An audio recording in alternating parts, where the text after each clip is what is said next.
Inilah Biotron Biochar 3-in-1, penyatuan 3 unsur elemen penting untuk membantu pengaturan ekosistem tanah sehingga tanah lebih sehat dan subur.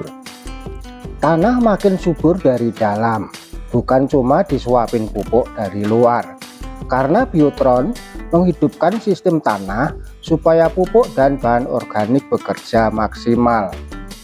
Bagaimana cara membuatnya? Bahan utamanya ya arang yang disaring. Boleh arang kayu, arang sekam, arang batok kelapa atau arang bambu boleh digunakan. Arang yang masih bongkahan ditumbuk dulu lalu disaring, sehingga didapat arang yang lebih halus, tetapi bukan seperti tepung.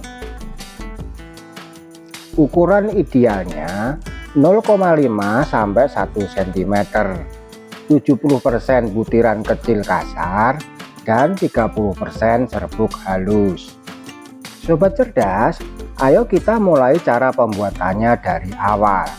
Pertama-tama tentunya siapkan serbuk arang halus seperti ukuran ideal tersebut di atas. Serbuk arang ini akan direndam dengan air kapur dolomit. Begini caranya.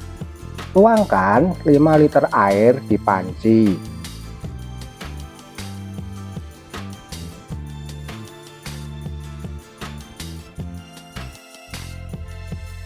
Setelah 5 liter air biasa dituang di panci, kemudian tambahkan kapur dolomit. Kapur dolomit ini kurang lebih 300 gram saja. Masukkan ke dalam panci, kemudian direbus. Kapur dolomit ini harus direbus supaya pertama larutan lebih baik karena partikel besar akan mengendap, kalsium dan magnesiumnya ada di air. Kedua, pH lebih stabil. Yang ketiga, larutan lebih bersih untuk masuk ke arang dan memperlancar proses inokulasi mikroba nantinya.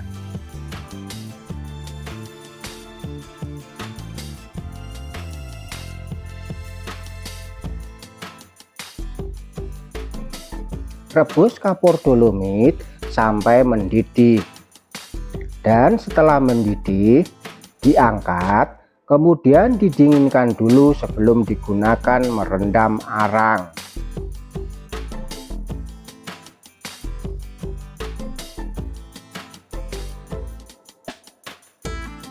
Dalam tahap pendinginan ini, dolomit yang kasar akan mengendap di bawah, dan air beningnya itulah yang akan digunakan.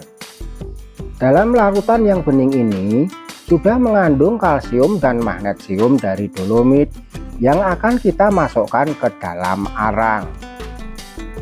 Masukkan arang yang sudah disaring tadi ke dalam karung.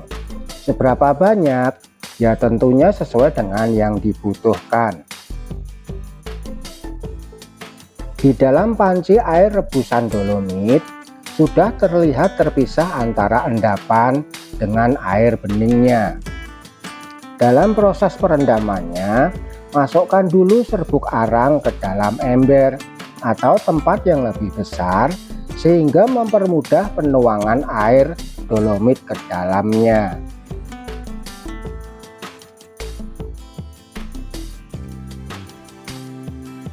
Masukkan air rebusan dolomit yang bening saja ke dalam ember tersebut. Endapan dolomitnya tidak digunakan dalam perendaman arang ini. Endapan dolomit ini masih ada manfaatnya, bisa untuk campuran media tanam.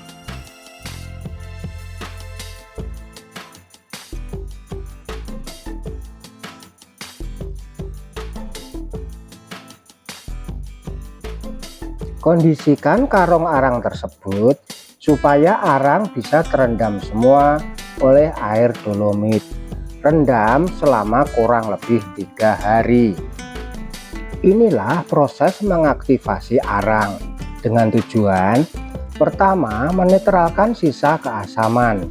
Kedua, mengisi pori arang dengan kalsium dan magnesium. Ketiga, mengurangi sifat penyerapan arang yang menyerap nutrisi duluan. Keempat, membuka pori dan memperbaiki struktur permukaan. Dan yang kelima, menyiapkan rumah ideal untuk mikroba. Setelah direndam kurang lebih 3 hari, angkat dan tiriskan.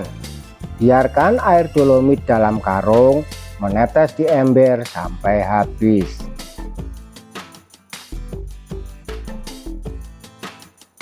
Setelah ditiriskan, kemudian cuci dengan air bersih 1 atau 2 kali saja untuk menghilangkan sisa debu halus arang. Setelah dicuci dengan air bersih, kemudian tiriskan kembali sebelum masuk dalam tahap berikutnya.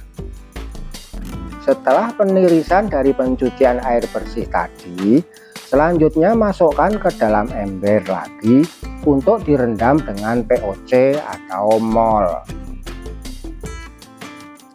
Air bekas cucian ini jangan dibuang, bisa untuk pupuk pembenah tanah.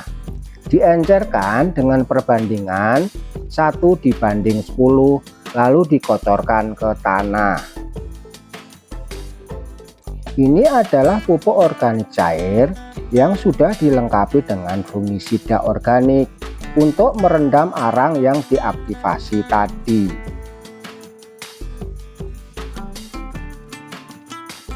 Tuang pupuk organik cair tersebut ke dalam ember sehingga semua arang terendam penuh.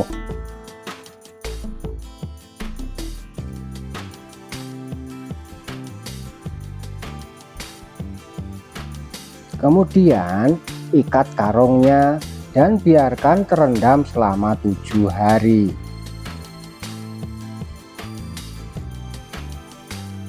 Arang aktif ini sudah direndam selama 2 minggu dan airnya sampai ditumbuhi jamur jakaba. Seharusnya 7 hari sudah cukup, tetapi saya lupa kalau punya rendaman tersebut. Terendam lebih lama juga nggak apa-apa, justru lebih bagus. Angkat rendaman arang aktif ini lalu ditiriskan kembali. Air bekas rendaman ini jangan dibuang, bisa untuk proses perendaman arang aktif lagi. Tiriskan seperti ini. Ini dibuatkan coran khusus agar mudah di dalam penirisannya.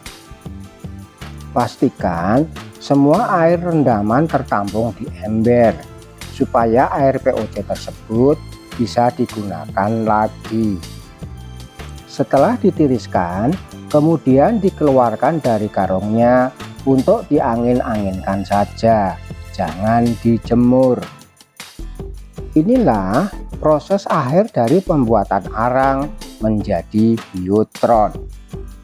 Biotron ini bisa bertahan di tanah puluhan sampai ratusan tahun. Secara ilmiah, biotron membantu pertama biologis, meningkatkan populasi mikroba. Kedua, kimia, membuat unsur hara terlarut lebih banyak. Yang ketiga, fisik, agregat tanah membaik, lebih remah atau gembur. Sobat cerdas, ayo kita membuat biotron untuk kesuburan tanah abadi. Inilah 5 manfaat biotron untuk tanah pertanian kita. Yang pertama, meningkatkan penyerapan unsur hara. Kedua, merangsang pertumbuhan akar. Yang ketiga, mempercepat dekomposisi bahan organik. Keempat, meningkatkan daya tahan tanaman. Dan yang kelima, bisa menyehatkan tanah.